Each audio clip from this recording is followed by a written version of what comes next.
I go down to Houston a lot and hang out with the astronauts. Oh, and do you know that nearly everyone that I meet, including... At a quiet home in Santa Monica, the lights of a century finally dimmed.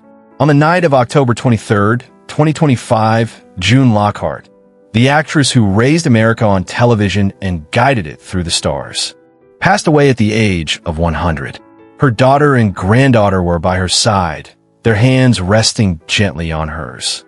There were no reporters, no flashbulbs, only silence and the faint ticking of a clock marking the end of an era. For a world that had grown up watching her, the news felt unreal.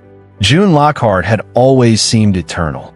Through the Great Depression, through black and white TV, through the age of color and streaming, she had endured. She once said, "You don't live 100 years by holding on. You live it by letting go." This is the story of a woman who lived every phase of the 20th century, who saw radio give birth to cinema, cinema evolve into television, and television stretch into space. Her life was more than fame. It was a testament to grace under time. June Lockhart was born on June 25, 1925, in New York City, a city that never slept, even during the Great Depression. But inside her family's apartment, laughter often drowned out the noise of the world outside. Her parents, Jean and Kathleen Lockhart, were both actors, polished, eloquent, and deeply respected on stage. The Lockharts weren't just a family, they were a troupe. Lines of dialogue were rehearsed over breakfast. Costume pieces hung beside the kitchen window. The stage was as natural to June as sunlight. "I never decided to become an actress," she later said. "I simply was one from the moment I could speak." By the age of 8, June had already stood beneath the chandeliers of the Metropolitan Opera House, performing in Peter Ibbetson. Her small frame and wide eyes captured the audience. Yet behind the applause, she was learning a truth most never would. That performing wasn't about pretending, but revealing. In 1938, she joined her parents in the MGM classic A Christmas Carol, playing their on-screen daughter. That film would mark her first appearance in the world's collective memory. Her father was Bob Cratchit, her mother Mrs. Cratchit, and little June, with her clear, steady voice, completed the picture of Victorian warmth that audiences never forgot. That Christmas, she learned how film magic worked. The artificial snow, the glowing set lights, and the smell of pine mixed with grease paint. Years later, she would recall, "We used to act it out at home every year. So when MGM asked, it felt like we were just filming our living room." The girl who once said, I know, sausages," on camera had no idea those words would echo across nearly a century of storytelling. The 1940s were a golden storm. America was at war, Hollywood was booming, and a young girl from A Christmas Carol had grown into a confident actress ready to claim her place under the studio lights. In the middle of this cinematic whirlwind, June Lockhart found herself cast in a series of films that mirrored her transformation from a bright-eyed child to a poised woman. She appeared in Sergeant York with Gary Cooper, Adam Had 4 Sons with Ingrid Bergman, and All This in Heaven 2. Each role brought a quiet maturity to her screen presence, a sense that she carried wisdom beyond her years. She studied not only acting, but humanity, observing how ordinary gestures could make extraordinary performances. Her co-stars often said that June had the patience of a teacher and the memory of a poet. She could rehearse for hours without losing her composure. But her real breakthrough came not in film, but on stage.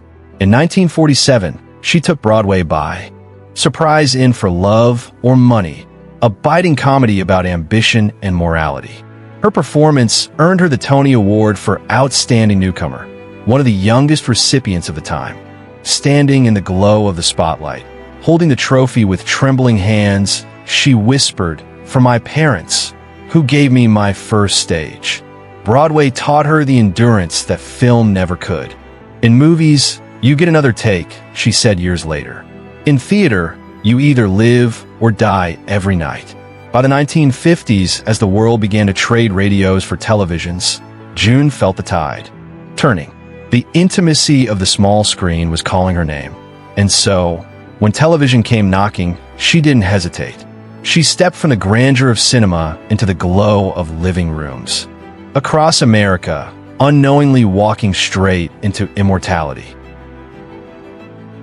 In 1958, television was no longer a novelty. It had become the heartbeat of American family life. Every Sunday night, millions of viewers gathered in their living rooms, eyes fixed on the small, glowing box that connected the nation. That year, June Lockhart stepped into the role that would define an entire generation. Ruth Martin, the loving mother on Lassie. The series was simple in premise: a boy, his dog, and the adventures that taught kindness, courage, and community. But what made it timeless was June. She wasn't just acting, she radiated genuine warmth. When she looked at Timmy, played by young John Provost, the affection was unmistakable. "My own mother might forget my birthday," John once said, but June never did. Their off-screen bond became the emotional core of the show. Week after week, her calm voice and gentle presence became a comfort to families who had lived through war and uncertainty. She represented safety, the voice that soothed, the smile that forgave. America didn't just watch her, they trusted her. Behind the scenes, the atmosphere was as wholesome as the stories themselves. June often brought homemade cookies to the set. She read scripts with the same care she would a bedtime story.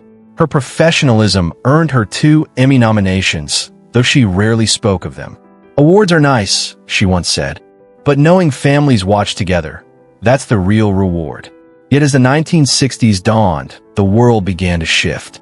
The innocence that Lassie embodied was slowly fading, replaced by the restless energy of a new decade. The quiet fields and white fences of the show no longer reflected the world outside. When June filmed her final episode in 1964, she took one last look at the farmhouse set. "I knew something was ending," she said softly, "not just for me, for all of us."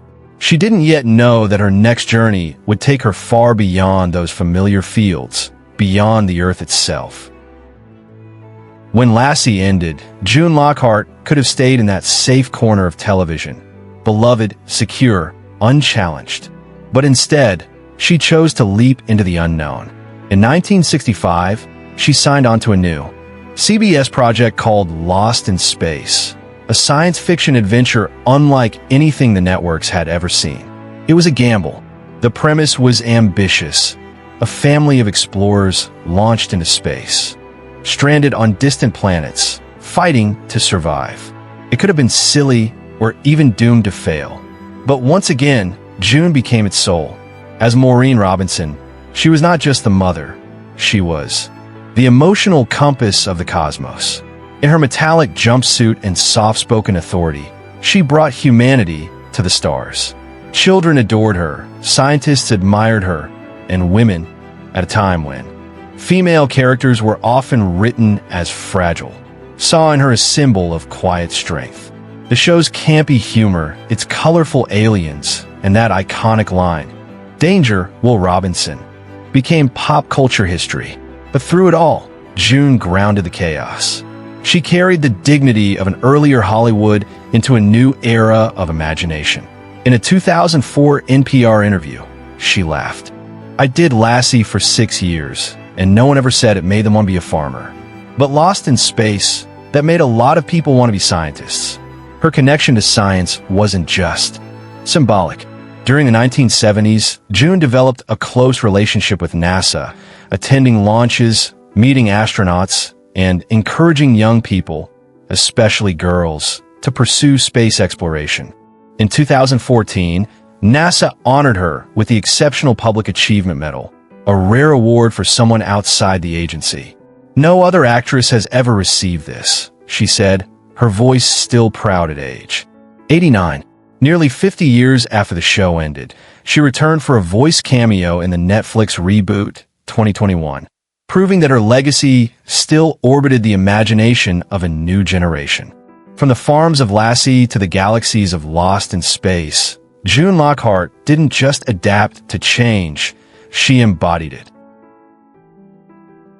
Behind her calm voice and flawless television grace, June Lockhart was full of delightful contradictions. She was elegant yet daring, disciplined yet playful, a woman who refused to let fame define her curiosity about life. In interviews, she often surprised people with her blunt humor. "People think I'm sweet," she once said, laughing, "but I have opinions, and I've never been afraid to use them." That wit, combined with an adventurous spirit, made her life off-screen just as rich as her on-screen legend. She loved rock and roll, attended concerts well into her 70s, and collected military memorabilia. Once, she even drove an army tank for a charity event, just to prove she could. She went hot air ballooning over the Mojave Desert and later joked that she preferred floating in silence to the noise of Hollywood parties. Her curiosity extended far beyond entertainment. In 1948, she met President Harry Truman, and from that day forward, she became fascinated with American politics. When Jim Haggerty, press secretary to President Eisenhower, granted her a lifetime White House press pass, she took it seriously. For nearly 5 decades, she attended briefings, asked questions, and took notes like a journalist. "I've always wanted to know what really goes on behind the speeches," she said. Even in her later years, she remained a devoted television watcher, but not of dramas or soaps. Her favorite show? The Ren and Stimpy Show. She adored its chaotic humor and even voiced a small role, explaining that she wanted to surprise her grandchildren. As time slowed, June embraced solitude. She spent her mornings reading the Los Angeles Times and her evenings watching the sunset from her Santa Monica porch. Friends said she still carried herself like a star, not because of fame, but because of dignity. She never stopped being curious, never stopped learning. That was June Lockhart's secret, the art of staying alive, even as the years tried to fade her away. When June Lockhart passed away at the age of 100, the tributes that flooded in weren't just from fans. They came from scientists, actors, and generations who had grown up with her face on their screens. It wasn't only her longevity they admired, but her constancy. In a world obsessed with reinvention, June had built her legacy on authenticity. Her name was etched twice on the Hollywood Walk of Fame, one star for film, one for television, both dedicated in 1960, where her career was already 3 decades strong. Flowers soon covered both stars after the announcement of her passing. Beneath the petals, someone left a handwritten note. "You taught us to believe in Lassie, in family, in the stars." Her daughter, Anne Lockhart, who followed in her footsteps as an actress, gave perhaps the most moving eulogy. "My mother," she said, "believed that acting wasn't about fame. It was about reminding people to be kind, even when no one's watching." For over 70 years, June Lockhart portrayed mothers, teachers, dreamers, roles that demanded empathy rather than glamour. And yet, she never saw that as limiting. "There's power in gentleness," she once said. "It's the quiet strength that holds everything together." From the black and white glow of Lassie to the gleaming silver of Lost in Space, June became the emotional link between 2 generations of television. To the end, she represented the soul of Hollywood's golden age, its warmth, its dignity, and its heart. Now, as old episodes replay on streaming platforms, her voice still echoes softly through time, calm, wise, and reassuring, like the mother of an entire century. 100 years, that was the span of June Lockhart's light. From the snowy set of A Christmas Carol to the endless galaxies of Lost in Space, she lived through every chapter of Hollywood's evolution, never losing her grace, her laughter, or her love for storytelling. Her journey reminds us that greatness isn't measured in fame or fortune, but in how gently we touch the hearts of others. June Lockhart didn't just survive a century, she illuminated it. If her story touched you, share this tribute and subscribe for more timeless Hollywood stories that keep the golden age alive.